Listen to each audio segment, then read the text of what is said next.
we are setting the tone and we're inspiring the next generation. That's why I formed Seraph Brass, which is an all-women ensemble, to help show that there's women who are amazing players. And so that's the responsibility that I see for myself, is just inspiring the next generation. And my advice to other people would be, if you're planning a festival where you have the opportunity to bring in guest artists or a mixture, really look at who you're hiring and see if you are representing a wider pool of people and not just the people that you know. Warning. This episode contains adult language and adult humor. Since when have trumpet players ever been considered adults? If you are easily offended by these types of conversations, consider switching to the oboe. Welcome to the Trumpet Gurus Hang podcast. I'm your host, Jose Johnson. My guest for this episode is Mary Elizabeth Bowden. Mary is a multiple threat. She's an internationally acclaimed soloist, a passionate educator, and also performs regularly as part of the Dash duo with her husband, trumpeter David Dash. Mary is also the founding member of the Seraph Brass, an all-women's brass ensemble, and is committed to giving voice to new composers, and also believes in teaching her students practical skills that go far beyond playing the horn. So, pour yourself a big glass, pull up a chair, and let the hang begin.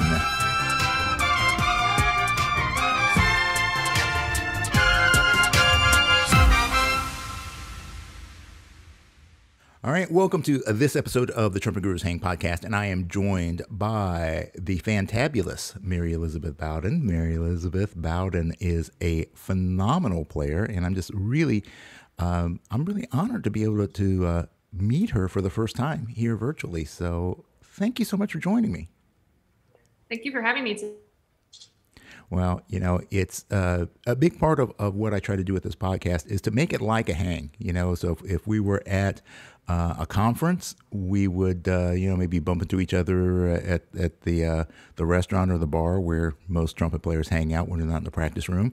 And, just start up a conversation and get to know each other and know about the things that we connect on and get to share some ideas and expressions of who we are as individuals. So I really just kind of want to explore that because, I'm getting to know you as we go through this conversation. So, I know that you're a professor and you're teaching at a few locations, one of which, interestingly enough, Shenandoah, I spent a whole lot of time in Winchester during the 90s, so I'm very familiar with that area, and I really didn't realize how strong of a music program that they've developed. So, what has drawn you to the world of academia? So up until around 2019, I was having a full-time career as a performer and touring around the world. And I live here in Winston-Salem with my husband, trumpeter David Dash, and he teaches at UNCSA. And so I've been involved at UNCSA in a very part-time way over the past few years, which has been great. And the Shenandoah opportunity came open, and I was not looking for a teaching position. And my friend Yeva, who plays piano, we met at the Marlboro Music Festival, and she told me, where I teach, there's a trumpet opening. I think that you should apply. So she asked me to apply, and I looked on the map, and I was like, well, it's only a 4-hour, 40-minute drive from home. Why don't I just apply and see what happens? And I got the position and decided to try it, to have essentially 2 full-time jobs. I usually like to stay really busy. And I started in the fall of 2019. And the studio at that point I think there were about 8 students. And then after that, about 6. So it was a very small studio that I walked into. And I liked the idea of being able to cultivate my own studio and have my own group of students. And the school is really supportive of a touring life. Mm-hmm. So there's a lot of flexibility as long as you're getting the lessons in with the students and giving them a lot of time. They are okay with, they want the teachers, the professors to be active performers in the music world. So it was a perfect fit. And now in the fall, I'll have a total of 18 students. Wow. So Recruitment went really well this year with the various, I think just because the trumpet community has really supported each other through this pandemic. There's been so many trumpet festivals online that I've participated in throughout the world. I started a trumpet symposium called Apex Trumpet Symposium, and we've just been able to meet a lot of students and players from all around the world. And that also, I didn't think about this, but it really helped with recruitment as well. So we're gonna have a really strong studio in the fall, and then I'll be managing, my husband and I will essentially be living in both places, like taking turns on which home will we be at for these few days, and then also managing the tours. And I think it's going to be okay because the tours are coming back, but they're coming back slowly. So it's not like it's going to be all of a sudden a full tour schedule right away. So I think that's going to be good to kind of see how to manage all of the different elements in my career and life. Yeah. Well, actually, when you already started to mention Apex, and that was one of the things I wanted to ask you about because, the idea of using technology to do things like we're doing right now, to have conversations, to have interactions without having to be in the same place. I think it's opened up an entirely new world for the dissemination of literature, for just spreading the love of being the trumpet player, and like you were saying, I think it plays into the recruitment, just in the specifics of your case, but also I think in general, because as more people are able to hear more things that are going on a global level, then that sparks a level of interest. So Apex seemed to have it has a different flavor. When you just looking at the website, it's like, okay, this is not your standard trumpet symposium. So what's your mission? What's your vision for this? And what are you trying to bring to the table that you feel has either been missing from the current scenarios, or that maybe you're applying a slightly different twist to give it your own flavor? So we weren't quite sure what to expect when we formed this. So that this came to be out of a conversation with one of our best friends, trumpeter Nathan Warner. We were chatting last August on the phone, and he mentioned wanting to start some kind of trumpet seminar online, or maybe we should think about it. I don't know. It would be a great idea. And I was like, let's just do it. Let's make it happen. So the three of us, my husband, Dave Dash, me, and Nathan Warner, right away we're like, okay, let's launch a program and just see what happens. So we did all the things that you need to do to start a business, creating the LLC, doing the paperwork, coming up with a name and a logo, and the format of the classes. So we started off with an 8-week program, which had 2 classes a week. One of those was like a fundamental session and digging into some like different, like Caruso and different methods of teaching. And then the others were like the guest artists that we brought in. And the students had, the participants have an opportunity to play in all the classes. And it was great. And we have goal setting exercises and worksheets so they can really track their goals. And we weren't sure how that was going to happen online because we were worried that there would be some Zoom fatigue because everyone isn't. A lot of the students were in college at the same time, but we found that Apex was something that they all looked forward to every week. It was like the highlight of everyone's week, our week too, because the community is such a positive community and supportive and inclusive. Everyone feels included and supported. And so I love that we have been able to create such a great vibe.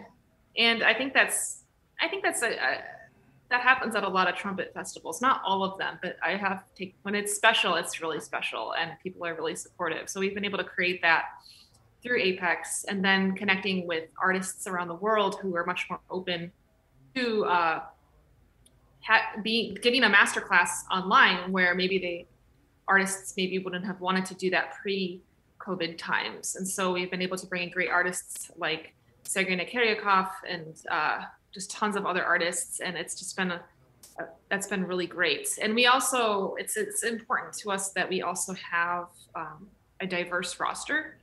I still think at bigger festivals in person, it tends to be mostly male dominated. I've often been the only female at trumpet festivals, and so for the summer one, we're half and half, half women, half men. So I think that's important as well to just find. I mean, there's so many amazing trumpet players in the world, and we just want to make sure that we're not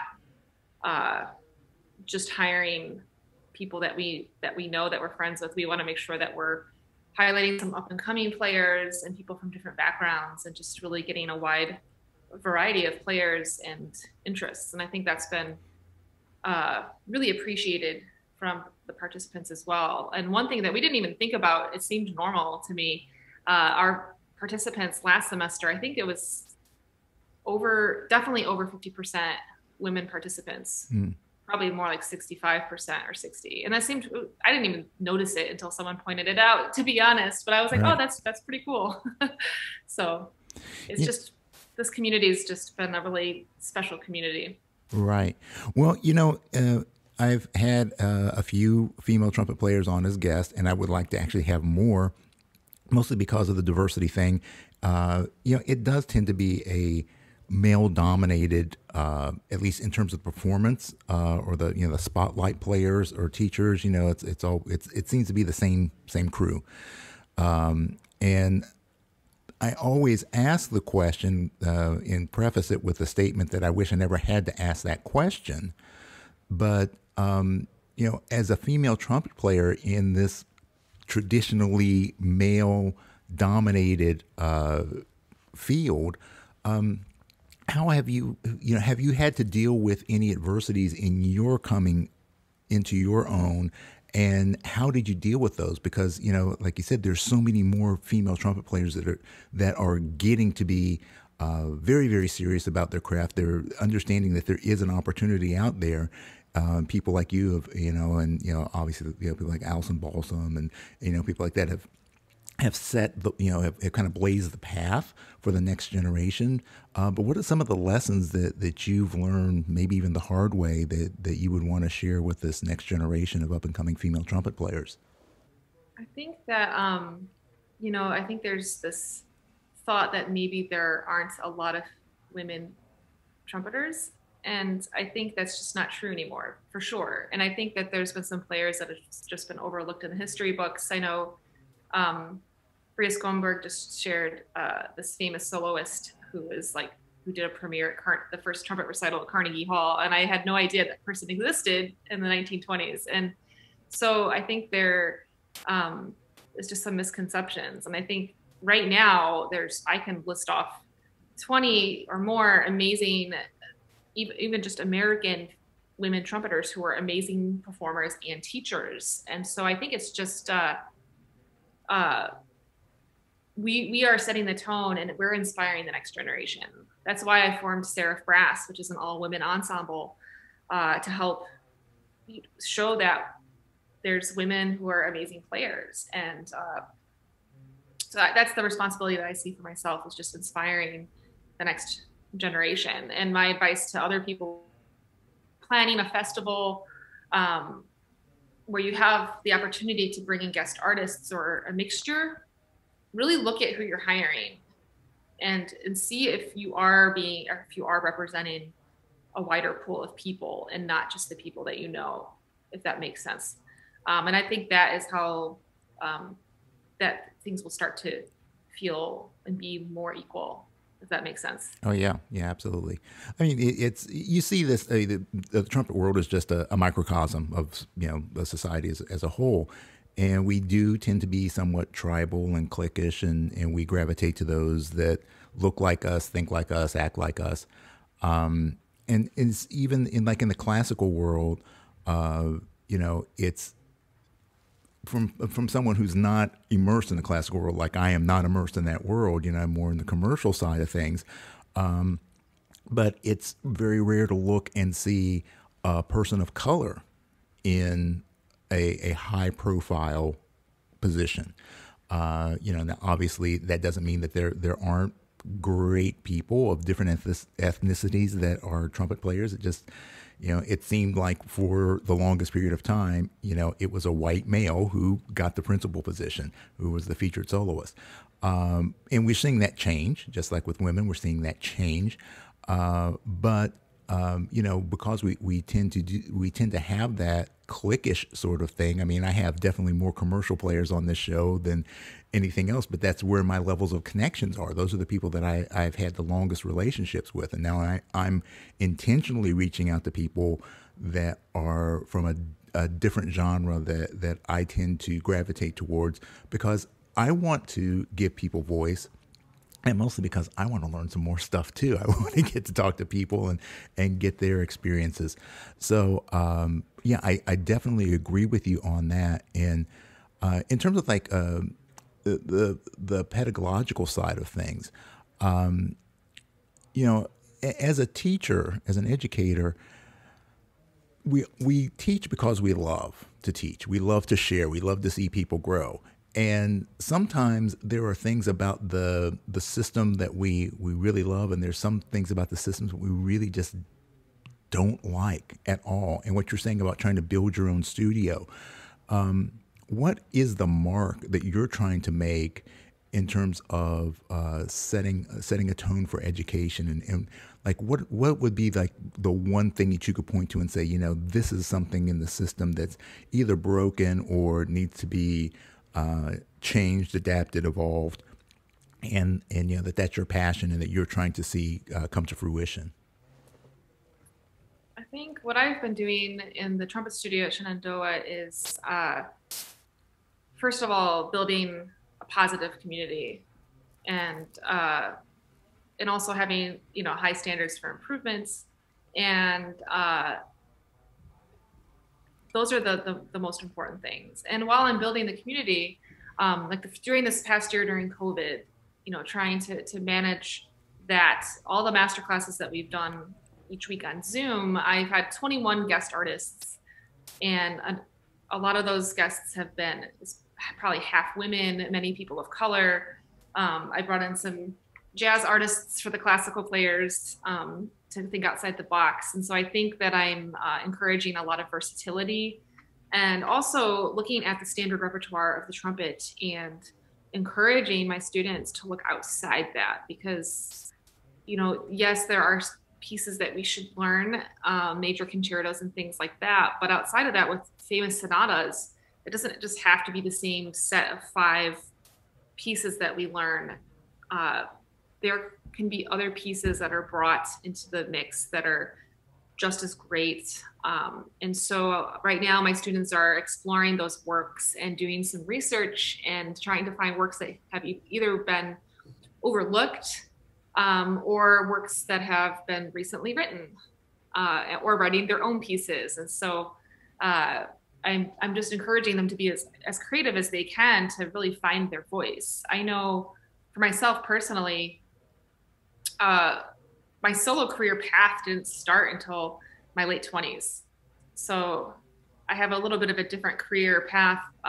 In my time at Curtis and Yale, I believed what I was told, that the only way to make a living as a trumpet player was to win an orchestral position. And coming from a place where I had to take care of myself financially, I was like, okay, I better do that. And then I started to see what Alison Balsam was doing and Tina Ting. And I thought, oh, wow, these women are doing this. This is amazing. That's what I wanted to do when I was a teenager. Like, why didn't I even try? And then I did all the steps to restart in my late 20s. And that has brought me on such an interesting path over the past decade, which has been incredibly fulfilling. And I've really found my voice on the trumpet, and by finding pieces that I love. And I'm really drawn to vocal music, for instance, and I love finding art songs, and I love commissioning new works as well. And I also love some of the old pieces too, out of a lot of the French repertoire. So I've really found my voice on the trumpet. And so with my students, I want them to start that journey a lot earlier than I did, with finding their voice on the trumpet and works that really inspire them, and to help make their mark on the world, hopefully that makes sense. Yeah, absolutely. Well, it's it's funny because that, you hear that from so many different people about, well, here are the limitations, and I think sometimes I don't know whether it's our desire to be, to protect people, or it's, I don't know what it's from, but they think like, well, you're going to have to be, you have to win that principal chair, you have to win that full-time orchestra chair, you're going to have to do this, and that's the only way you're going to be able to make a living. And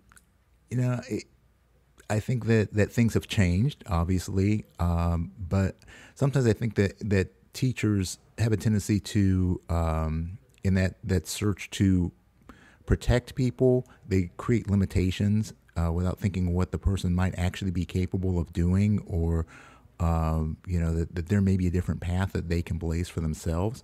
So, like when you're looking back at your career and then being able to take that information and then look at a new student, are there specific things that you're looking at and saying, hey, this person, maybe this would be a good career path for them? Being almost like a counselor, saying, I think this would be a good choice for you. I think this would be a good choice for you based on your personality or your aspirations. Do you have a process that you go through with that?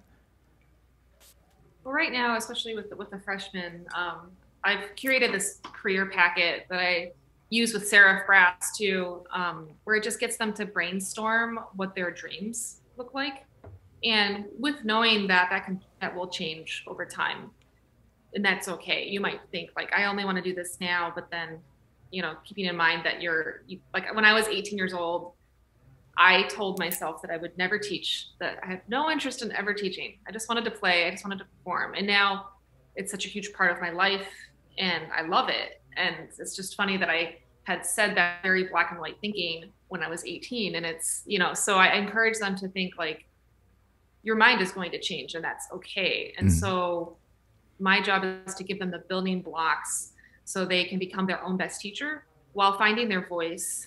And so if they're interested in doing orchestral things and jazz, they can do both and learn them both in a very strong way. They don't have to have all the answers right now, but they should be looking for opportunities to grow and try new things. And, I really don't believe that spreads an artist too thin. If you're always coming back to fundamentals and being strong in the fundamentals of the trumpet, I think that a lot of things are very possible. And I found for myself that doing all this different types of solo playing and learning the Brandenburg, for instance, learning the Brandenburg and having that in my warm up makes me a better second trumpet player in orchestra. Okay. It's crazy. It's because of that flexibility of being able to do many different things on the trumpet. Whereas when I was in my early 20s and I had my first job in Richmond and I was only playing second trumpet, I struggled with some things on the job. I had trouble coming in on a low G pianissimo. But when I'm playing a bunch of solo rep in my Seraph Brass programs and everything, and I'll go play an orchestra gig for fun over the weekend and play second trumpet, and that stuff is no problem. So I think versatility is very important in becoming and being an artist that can do a lot of things really well. And I learned this through becoming friends with Rex Richardson in my time in Richmond. Just hearing him, I don't play any jazz, but of course he's very versatile. He can do like anything. Right. And then he would come and play like third or fourth trumpet in Richmond Symphony and sit next to me and just have this phenomenal low range. And that to me was like, oh my gosh, it's possible to do other things than to just be a second trumpet expert or whatever. You can do a lot of different things. And so hearing Rex do that, and my friend Jose Sabaja, hearing him do that kind of stuff too, was like, wow, people told me that you should just do one thing. And I believe that doesn't work for me. I need to be doing a lot of things to sound my very best. Yeah. Well, that's one thing that I've kind of learned to embrace as I've gotten older and hopefully wiser, is that when you can look back, when you use retrospect, you can see how all these different things that at the time seemed to be disconnected, they actually can come together to make something that's really unique and really, really great. And it was when I started to look for what I call the golden thread through the things that I do. So whether it's music or martial arts or consulting or all the different things that I do, it's like, well, what's the common thread? And my common threads are that I'm passionate about learning. I'm passionate about the thought process, the mindset that people have, and what it takes to be successful. And I start to look at all the things in my life and go, oh yeah, okay, well, these are the common threads. So everything was working together to get me to where I am today. And I think sometimes we get too caught up in what the actual technique that we're using at the moment is, as opposed to thinking about it in a more holistic and like a global perspective. So I really like what you said, though, about having that career path thing, because I think that so many people missed out. I know for myself, I missed out on that when I was an up-and-coming college student. You know, it would have been really nice for my professor to sit down with me and to really talk with me about what my aspirations were and help me to experiment with things and to see the big picture, as opposed to, well, if you're a music major, these are the things you have to do, boom, boom, boom. And, there's no room for argument and there's no room for personalization of a study program. Yeah, I agree. And I'm having them all next year. I'm going to have like a resume building class and writing your bio and getting your headshots and just like those basic things, just to know how to do them. And so you're not just like where I was at age 27 of like, I don't have anything. I don't have a website. I don't have photos. Like, what do I do? And then I gathered those things. But I think if students can start learning what they need now, that stuff is always evolving and changing every year, as it should. And another interesting thing that students have now that I didn't have when I was an undergrad is how to navigate social media. Yeah. Not to show my age or anything, but when I was their age, it was like MySpace, okay, which was not for your career, which is fun. I'm like, I don't know if you were on that platform. I loved it. Yeah. But so we've seen the development of all these things and how to utilize them. And I somehow fell into Instagram. I seem to communicate really well with people on that platform. And I feel comfortable with it because I'm able to share not only just trumpet stuff, but I'm just really honest about my life. And people feel really drawn to that. I get a lot of messages from people I don't know writing, how come you haven't posted a picture of Duke, my cat? Where's Duke? I don't see him. So yeah. I think that's cool that we can share our personalities. And so my students, I encourage them to share what they're comfortable with now as being students. Obviously not everybody has to share if they're not ready, if they're still a student, but some of them, my students are very, my 3 freshmen especially, are very outgoing with sharing their practice accounts and things like that. And I think if it's health, I encourage students that if you feel like it's healthy for you right now to do it, go for it. If you want to wait, that is totally fine too. And so I think that's just interesting. So I want to help them build their pages and think about how they're communicating with their audience over time, because I think it's very fascinating to see I'm sure the platforms in 10 years will be completely different. Right. And I can't even imagine what they're going to look like, but it's going to be different. And being flexible is really important, I think. Yeah. Well, and that's the thing, technology is as it's changing and growing at this amazingly fast rate. We don't know what it's going to look like in the future, but it's not going away. And I think if there's one thing that I hope people gather from this pandemic and the changes that have had to occur, is that technology can be your friend. And especially in the educational field, it is possible to communicate. Now, certainly, I like one-on-one much better. I like being in the same physical space with people whenever I'm working with them. But it is still possible to communicate. And the advantages are that it breaks down the barriers of time and space, because you don't have to, and money obviously too, because you don't have to fly to Europe. You don't have to fly to Japan or to Australia to communicate with someone, either to teach or to learn from them. It doesn't take the money, it doesn't take the time. You have the ability, especially with being able to replay things. If you miss something, which you always will miss something, to be able to go back and to re-listen and to analyze and to dissect. So I think there's such a great value to this, and the ability to communicate with people and with social media, I think is so key, because it allows people to get to know you, and ultimately as a performer or as an educator, there is a strong personality component to it. People have to be able to feel like they know you and that they can trust you and that they can connect with you, and the ability to do that with social media is great, and I think it's definitely one of those things that should be part of any curriculum for businesses, like being a musician or things like that. You really need to know those skills when you get out into the workforce. You know how you don't need to just know how to play the repertoire, but you need to know how to present yourself. You need to know how to like you said, put your bio together, get your headshot together. You need to learn things like how to manage your finances, how to read a contract, all those sort of things. So, kudos to you for thinking about teaching as more than just here's how you play this piece. This is about becoming a complete individual. So, definitely love that. So, I want to ask you a question though about you, as you said, you are married to David Dash, and it's bad enough having one trumpet player in a household. What's it like having two trumpet players in the same household? Well, it's actually perfect.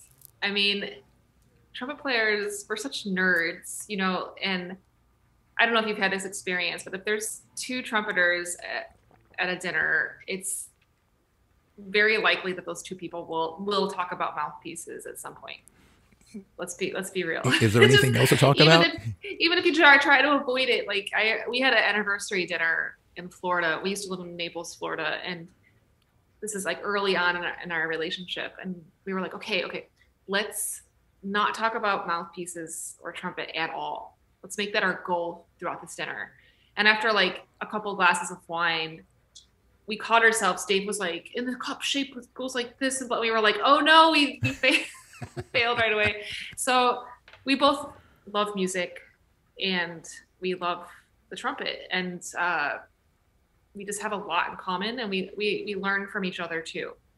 And so we play together a lot, and I've been with my solo career, I've been bringing him on some projects that I'm doing because we want to see, because I travel a lot. So I've been bringing, like, if I get programmed to play a recital, I'll often ask the presenter, can we make this a duo recital? And they oftentimes will say, sure, that sounds great. And so we've had some promotional photos done to accommodate that. And we love playing together. And so that's been a fun project to work on as well. And, we practice, and we mostly practice separately, but sometimes we play duets or we play for each other. Will you listen to this and give me feedback? And I really value his feedback, and he values mine, and we help each other with different things. And it's just nice it's like having an extra set of ears in the house. Yeah. Some people in same instrument couples keep it completely separate, but we do not. It's just, we try not to let it like overrule the whole day, but it is a very big part of our lives. We went on our honeymoon back in 2013, and we scheduled this 2-week trip to France. And right after that, I was doing my first summer. I used to play in Des Moines Opera, and I had my first rehearsal was the day after the honeymoon, and we were playing Peter Grimes, and I was doing the third trumpet part with the piccolo. So I had to be in shape, and he had to be in shape for his summer stuff too. So on that honeymoon, we made sure to play trumpet 2 hours a day. Yeah. And I don't think anyone else would have put up with that. Yeah, you're absolutely right. You're absolutely right. But we love it. We'll just find some random place to play outside and just make sure that we stay in shape, because you know how the trumpet is. It's very unforgiving if you take a few days off. I mean, it's healthy to take time off, but if you have something coming up, it's just such a pain in the butt to take a week off and get back in shape and scramble. So it's just, we would just make sure to carve out the time, and we still had a great honeymoon. And that's just what we do on vacations. We know that time is important to keep in shape. Right. And we just accommodate each other with that and never give each other any trouble about the practice time. Yeah. Well, and that's really important because I know for myself, my wife is very supportive of my music, but still it's a different thing when I say, hey, I really got to get some FaceTime today. But like, well, yeah, but really want to go shopping and I really want to go do this. And it's like, no, but I really need to do, and you can understand it intellectually, but it's, it's a different thing when you live it yourself. So, that's definitely, maybe I need to teach her to play trumpet. I don't know. Maybe that should be that's my solution. So, and I think just like knowing how it feels to be a little out of shape. Oh yeah. Like we both know that feeling, and knowing how much, like sometimes I might not, like for instance, we had a really busy 2 weeks just now because we're helping our in-laws pack up some of their house, and we moving some furniture to our house in Winchester. It just a lot of stuff happening.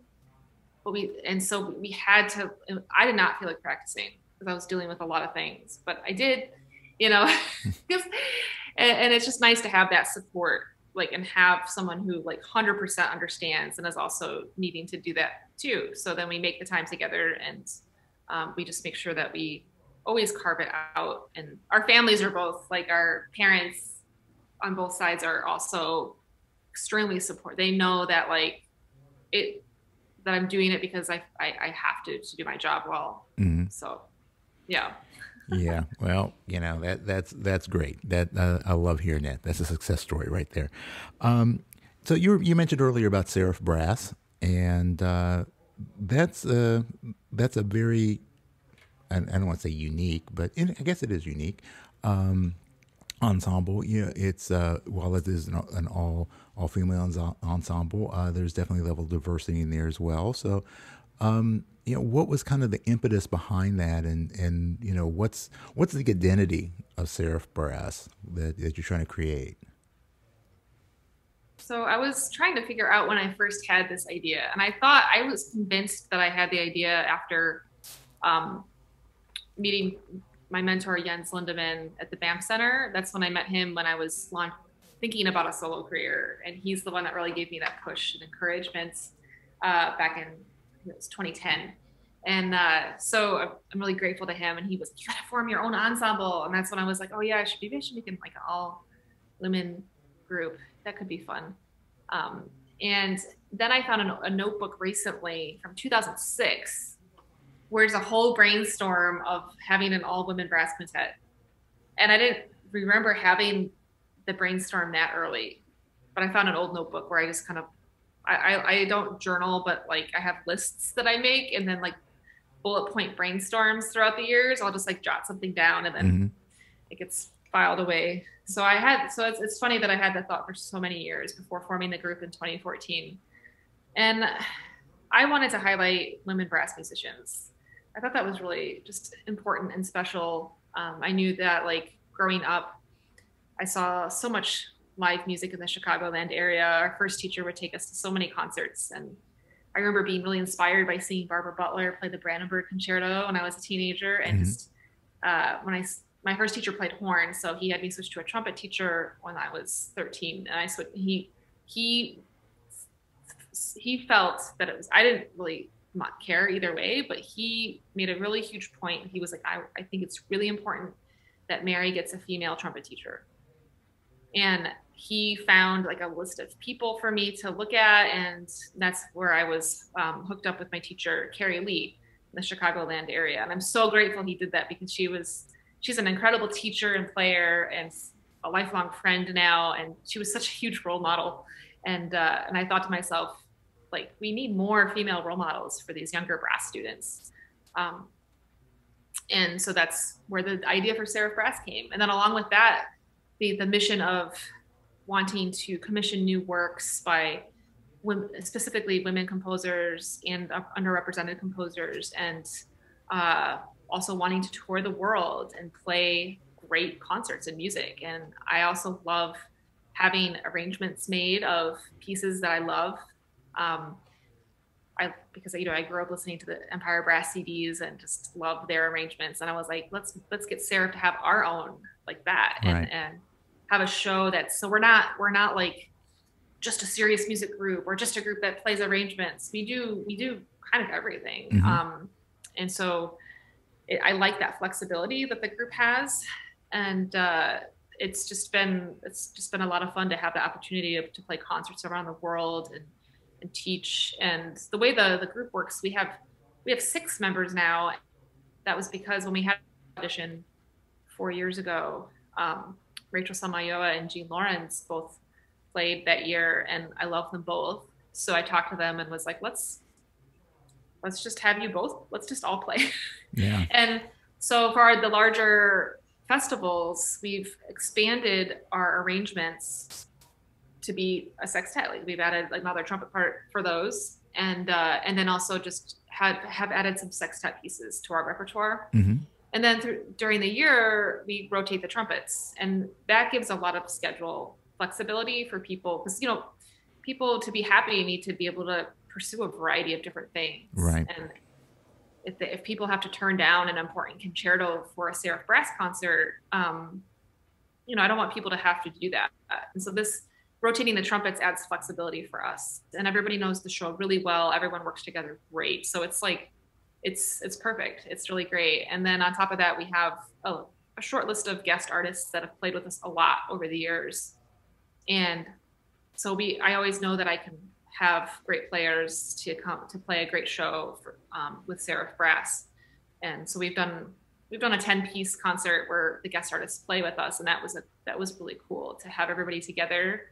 So I'm just really open-minded and flexible to see where the group goes, and if someone in the group has an idea, we'll go for it and try it. And now that the pandemic is chilling out, so to speak, we're booking concerts again, and we're just excited to have the opportunity to like finally play on the road again. We had our comeback concert last month in Minot, North Dakota. Ooh.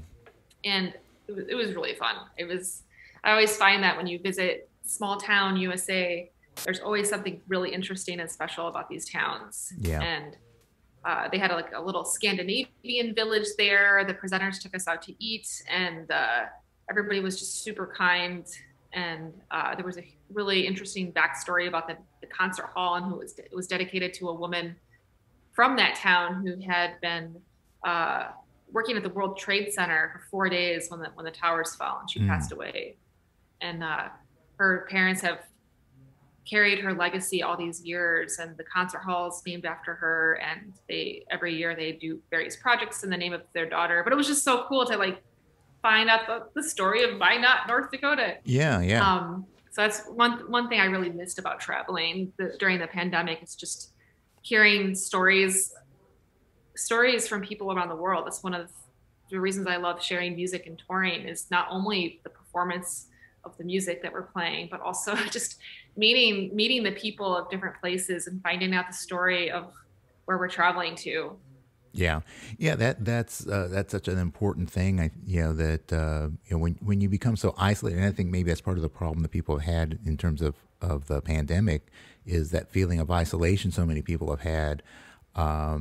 But when you can get out and when you can experience life, and you can find those points of connection with other people, but also you see the uniqueness and like, oh wow, this is something that's kind of cool, and I never really thought about things this way, and taking that, and I think that's kind of the a mark of a musician as well. That's a skill that any great musician needs to be able to have, is to take inspiration from the stories of others, or the works of others, or the playing of others. To take that and incorporate it into yourself, and let that help to improve your ability to share your own vision. So, yeah, I definitely miss being out on the road in that respect. The one-nighters and stuff like that, and from the old days, I could do without that. But I miss being able to travel a little more freely. So hopefully this will begin to loosen up, and we'll be able to go out and play concerts and see concerts and all that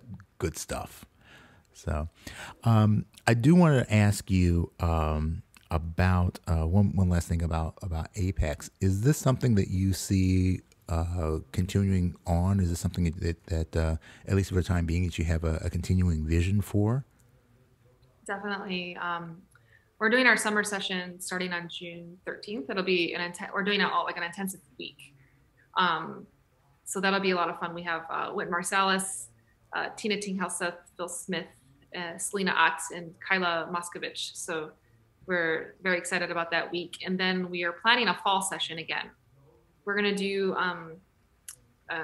probably an 8-week course again. And participants seem very interested in continuing this online format.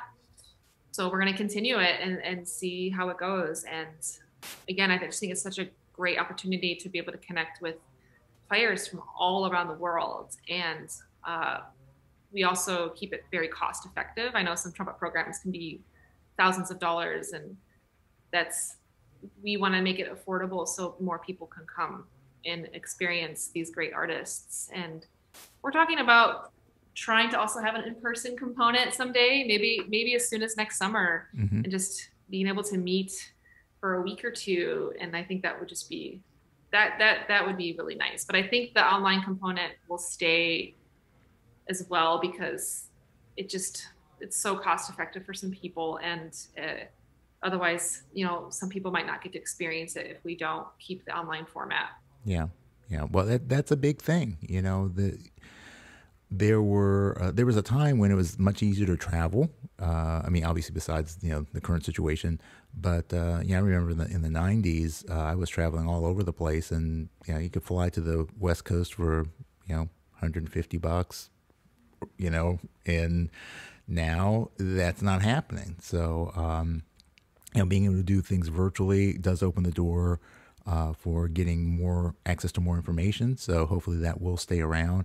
And if you, the listener, the viewer, are interested in this, just check the show links, because there's a link in there for Apex and all of Mary's social media and stuff like that. So stay on top of this, because this is something that I think that if you are a trumpet player at any level, whether you're a high school or a college student, you're someone like me who's a kind of a semi-pro and things like that. There's anytime you get a chance to listen to anyone who is at the top of their game, you're going to learn something. Even if you're in that echelon as well, we all can learn something from other people. So there's going to be something for everybody, and everything from the classical to the jazz to fundamentals, things like that. So I think there's something there for everybody. So I certainly I've looked over the course curriculum for this summer, and I'm like, oh my gosh, this would be so much fun. So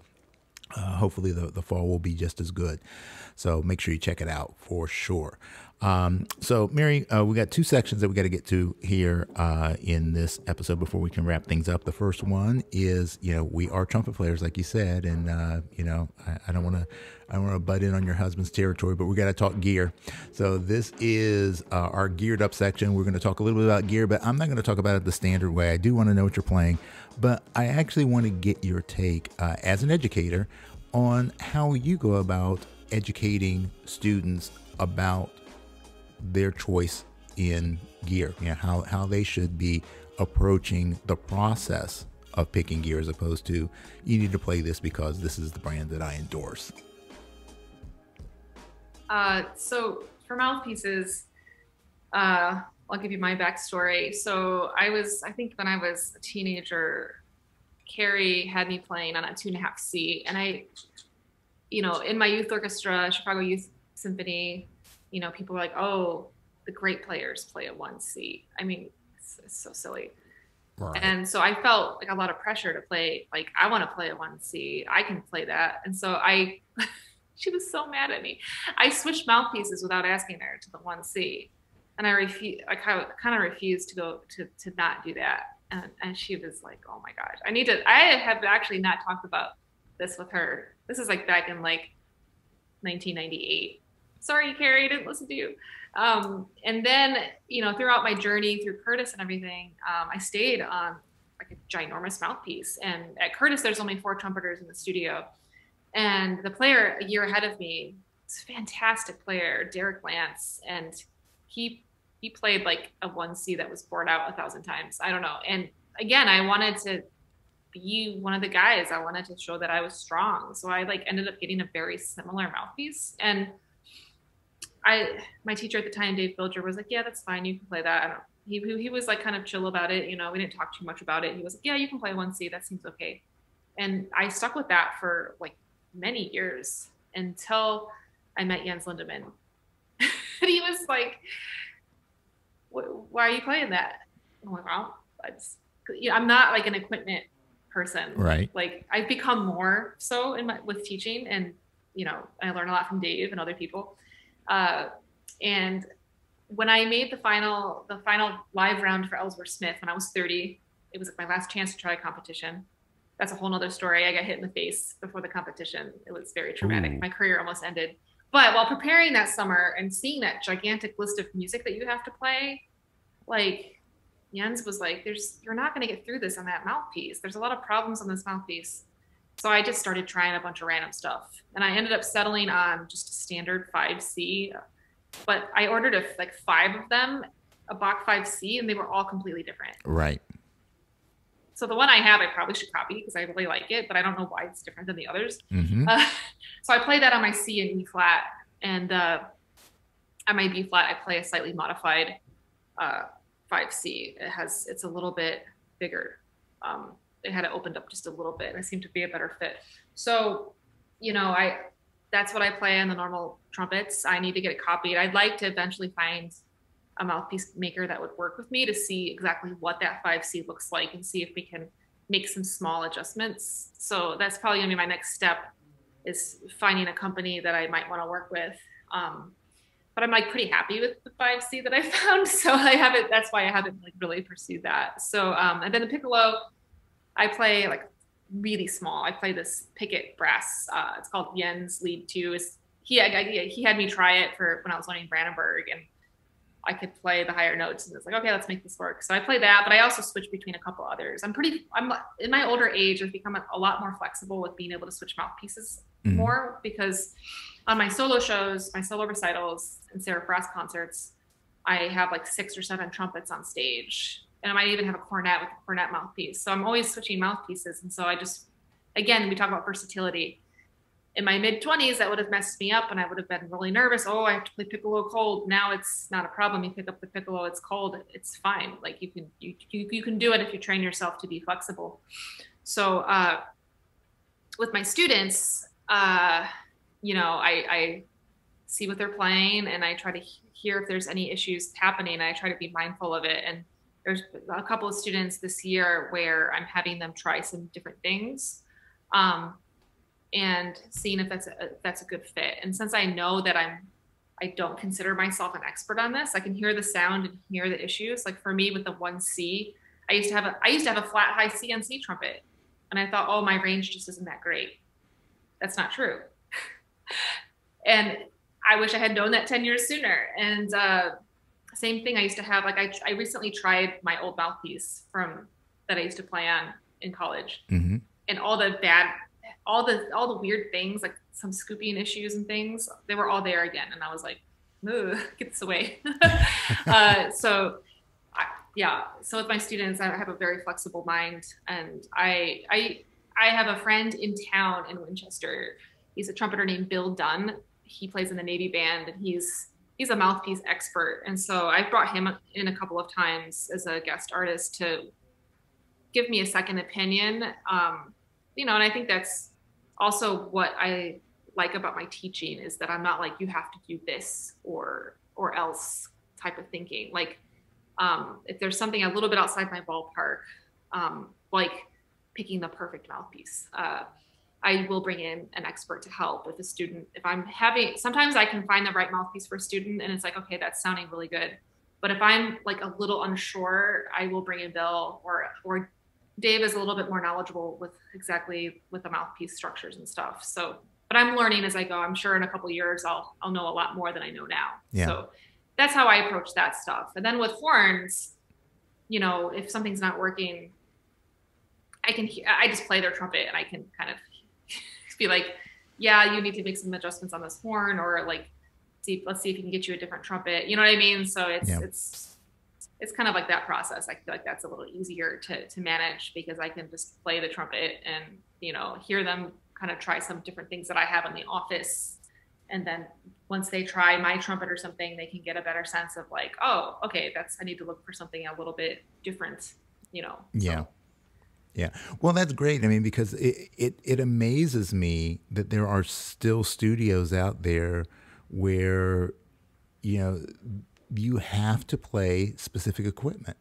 It's like, well, if you're going to be one of my students, you're going to have to play this, this Bach mouthpiece and this Bach trumpet, or, whatever it is. But they're just like very specific that this is the gear that you will use, and no consideration for, the personal needs of the player. I mean, I just ran across someone who posted about that, a question about it on one of the forums, and just said, hey, I'm going to be starting school, and, I have this teacher and he wants me to change stuff. And they've never had a lesson together. It's like, how can you tell someone that they need to change gear and you've never really sat down and had a lesson with that person to figure out what's going on? So it's amazing. Yeah, that's crazy. It's scary. It's scary, scary, scary.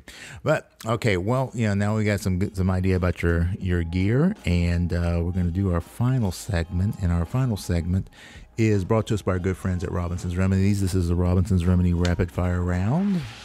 Robinson's Remedy gives you that rapid relief for your COVID chops, so get you back in shape when you need it.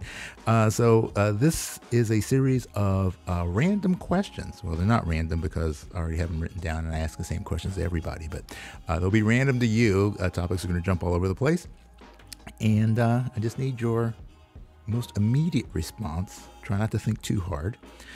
So here we go, Mary. Your first question is, who's the biggest influence on your life that is not a trumpet player? My parents. Okay. What's your favorite book? 100 Years of Solitude. All right. What's the worst movie you've ever seen? Oh, that's a good one. Probably Leprechaun. I think it's 4. It's the one where he's in space. I don't know why I watched that, but yeah. I haven't watched any of them, but any of them I think would fall into that category. If you weren't a trumpet player, what would you want to be? I think, like, when I was a kid, I wanted to be like an animal doctor and taking care of animals in some way. As an adult, like, if, let's say, my chops gave out or something, I probably would either be an artist manager, or I would be go into like interior decorating. Okay, cool. What's your favorite drink? Probably a gin and tonic. Okay. Like London Dry gin, or are you a Hendrix kind of person, or?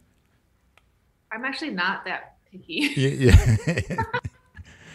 You're just like a lot of lime in it. I seriously, it's like with wine and gin and stuff, like it's, I do like the gins that are like a tad more like, but there was like a botanical brand that we bought that I really liked better than kind of the more dry. Yeah. So. Okay. All good. The standard answer for trumpet players should be, what kind of drink is your favorite? Free. Free is the correct answer. You could have a dinner party and invite any 3 living people, any 3 people in the world. Who would you want to invite? Oh my gosh, that is a crazy question. Any 3 people. I feel like that's one I would need to research, but if I have to answer quickly, I would say definitely Michael Jordan. Chicagoland. Yes, I grew up a huge Bulls fan. Mm-hmm. So Michael Jordan, man, I would, this person's not alive, but I would have said David Bowie if he was still alive, for sure. So I'm going to put that down as my answer. David Bowie. And third person. This is a hard question. Well, there's a second part to this question that's going to make it even harder. So. Oh no. Okay. I'll try to think of someone really fast. And okay. I'm just gonna say Bill Murray. Bill Murray. Okay. Well, okay. Good. All right. So here's the second part of the question, and actually, I wasn't gonna spoil it, but you can put David Bowie over here. You can invite any three people no longer with us, any three people from history. I'd have to say Louis Armstrong.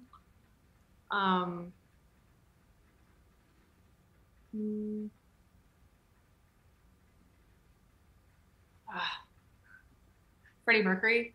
Okay. And Mozart. All right, good. Yeah, I think I have to go back through all the answers. I have a feeling that the person who would be getting the most free dinners would be Louis Armstrong.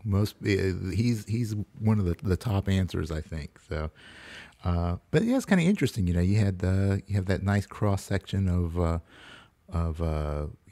you had some jazz, you had some pop music, you have all these social influences. I love it. That's great. Next question: lacquer plated or raw? Lacquer plated.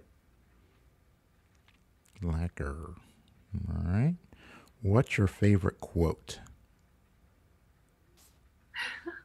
That's a hard one too. Favorite quote. I don't have it memorized, but there's one from Michael Jordan about failing. That he's had to get to his success of where he got to with the Chicago Bulls. There was a lot of failure that happened. Yeah.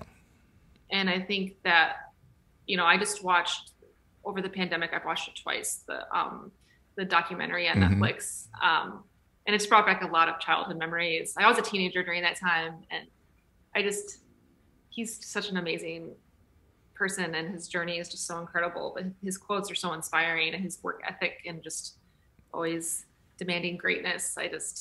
Any Michael Jordan quote is Michael Jordan quote. Yeah, my favorite one of his is oh gosh, now I forgot, but it ended up being the title for one of his books, which was like I can't accept not trying. Yeah, it's like, I can accept losing, but I can't accept not trying. So he was the ultimate competitor, and a lot to be said for that man. Okay, so we talked about your favorite quote. What is your greatest fear? My greatest fear. Oh my gosh. I mean, besides death. Yes. I won't be that dark. My greatest fear is, I think, not trying. Like, I don't want to be 90 and think back like, oh, I wish that I had at least tried. Mm-hmm. And that's why, like, starting my solo career late, at age 27, I felt like I was late to the game. And sometimes I still feel that way, but at the same time, I'm like, well, I'm giving it my all. So I'm not going to have any regrets, and I'm going to have a lot of interesting experiences in the meantime. So I want to just, with life, not have any of those kind of regrets of like, oh, I was too careful here. I wish I had tried that, So yeah, kind of wraps into the Michael Jordan quote. Yeah, I'm with you on that one. Great. Now, here's a two-parter. First part of it is, what aspect of trumpet playing do you feel is the most overrated? Trumpet playing is the most overrated. Probably most overrated.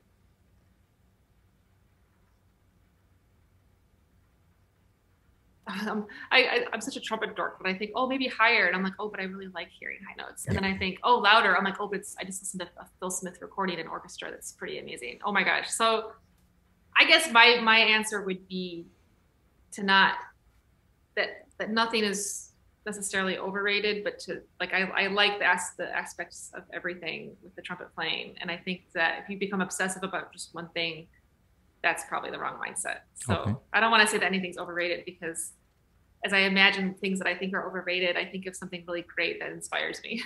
Okay, cool. All right. Well, here's the second part of the question. What aspect of trumpet playing do you feel is the most underrated?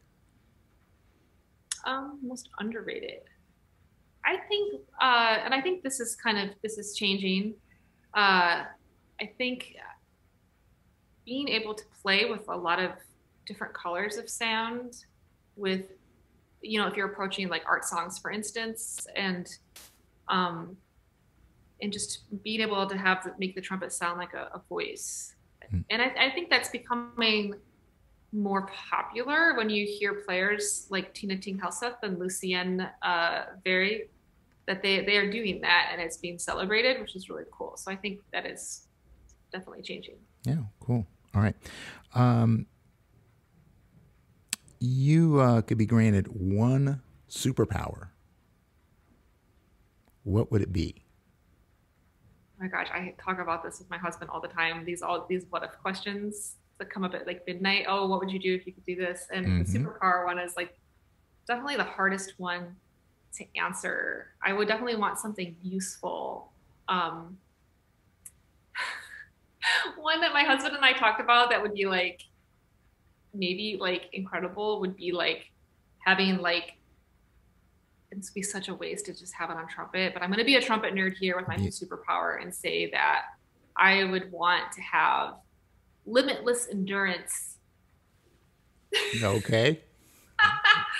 There you go. You just like never feel like, how we get tired or you don't drink enough water. I would just want to be able to play wherever I want and just really focus on the music and not have to worry about like the stuff that we all have to worry about. Yeah. Maybe that would be a curse. Yeah. I don't know. I would worry though that I would lose interest because the challenge wouldn't be there. You will set the world record for playing the Brandenburg 24 hours nonstop. I feel like that could be like a good short film or short story. Like it would definitely probably end up being a curse, and you would like whoever would get that superpower would play everything in a year and then be really bored. Yeah, there you go. Well, okay, we'll work on that. Let's do a screen a treatment for that, and we'll work up a storyboard and start filming that next summer. All right. Let's see. You can go back in time and give your younger self one piece of advice about music. What would it be? And what age am I going back to? Yeah. I think that's important. Let's say 15. 15. Okay, that's a good age. That was when I was in community college, and I had just joined the youth orchestra. I think that I would tell myself to don't play the 1C. And don't buy the reverse lead pipe box trumpet. Get a different one. Yeah. But besides equipment, I think I would just tell myself to pursue being a soloist. Don't let people tell you what you can't do, and pursue the dream of being a soloist and learn as much repertoire as I can and memorize the crap out of it and do competitions. That's what I would tell myself. Okay, cool. and while you're back there, you're going to give young Mary one piece of advice about life. Life. I think I would tell myself to I think just enjoy the people you're around. Like don't take the relationships that you have for granted. And work really, really hard, but don't procrastinate the practicing, but then take moments to make sure that you're sleeping and tell myself that the social game of undergrad is not super important in the bigger scheme of things. But it's hard though, because would I really listen to myself? Probably not. You have to go through those growing pains. Yeah. But I lost two of my best friends at Curtis, died over the past few years, like my best friends. So it's that's hard. Yeah. All right. And the final question for you today, Mary, is what do you want your legacy to be? Oh, my legacy to be. I think I want to be able to pass along my teachings to students and have those pass on through each generation in some way, find a way for that to happen with and especially with me and Dave being a husband and wife team, that we can pass on our legacy together. I think that would be really special. And also, and Seraph Brass, it's my wish that that group outlives me. And like when I'm retired, the group I hope is still performing full time and will continue after my death. That sounds dark, but I think that would just be amazing to have like a long-term ensemble. And then as a soloist, just, I'm commissioning new works. I have a handful of new works by some wonderful composers, Vivian Fung, Tyson Davis, Rena Esmail, and some others to be announced shortly that I'm commissioning and recording with orchestra next year. So that's a legacy that I'm starting as well, is just bringing new pieces of music to the world and just trying to create more and more repertoire for the trumpet and adding just more music to the world long term. All right. Well, I certainly wish you the best of luck in fulfilling all of those things. And I have a feeling that there's much more to come from you in the future. And you'll both with, well, not both because it's all three, as yourself as a soloist, the work that you're doing with your husband and also with Seraph Brass. So I'm sure there's going to be a lot of great stuff coming from you. And once again, thanks so much for the time today and for the work that you're doing with raising, or I don't want to say raising, but in encouraging and educating a whole new generation of trumpet players. I think that they are all very lucky to have someone like you who is as passionate about what, not only the playing of trumpet, but just the life skills that are involved with becoming the best version of yourself. So, thanks for doing that. The world needs more people like you in the not only in the education world, but just in general. We just need more positive people. So thank you for that. Thank you so much. Thank you. Oh, you're welcome. And if you're interested in learning anything more about anything that's going on in Mary's world, the links are in the show notes. So just check it out. Sign up for all of the wonderful things that are going to be going on later on this year with Apex. Keep in touch with her for things going with Seraph Brass. If they're going to be in your area, definitely want to go check them out. And that's it for today, folks. So, as always, trumpeters, thanks for hanging out with us, and peace and slide grease. We're out. Thanks for hanging with us today. This podcast is all about creating deeper connections through our mutual love of music and the trumpet life. Make sure you subscribe to this podcast and also like and share this episode with a friend. We want to see the hang grow for show. Please support our sponsors and consider becoming a personal supporter of this podcast as well. Remember, for less than the price of a bottle of valve oil a month, you can keep this podcast moving smoothly. The Trumpet Guru's Hang is recorded at the Candy Factory, a co-working space and social club located in Lancaster, Pennsylvania. Jose Johnson is the executive producer. Post-production editing is by Mitch Bowers. Our opening theme song was composed and performed by Lexi Signor, and our closing theme music comes courtesy of The Greatest Funeral Ever. Incidental music is by Ethan Swayze and Jose Johnson. Graphic design by Ann Kirby of the Sweet Corps. The Trumpet Guru's Hang podcast is produced in collaboration with the So Good Lancaster Media Group.